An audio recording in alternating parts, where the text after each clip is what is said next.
সামনে নেও গাইস, এই যে আমার বন্ধু। হ্যাঁ, এই চুল রাখার জন্য তার উপরে হাজার রকমের টর্চার, হাজার রকমের খেট গেছে, কিন্তু বেচার চুল কাটে নাই। এখন আপনারা খুবই অবাক হবেন যে এখন চুল কেন কাটতেছে, কারণ বেচারা বিয়ে করছে। এখন ভাবির আবার এত বড় চুল পছন্দ না, বুঝছেন? আমার বন্ধু এখন এই যে চুল কাটে বলতেছে। বন্ধু, তোমার ফিলিংসটা একটু কম।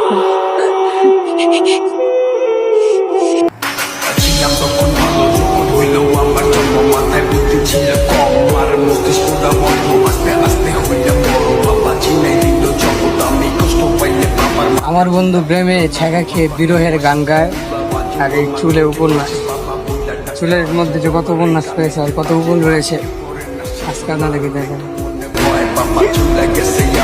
কি বিরহ দেখছেন।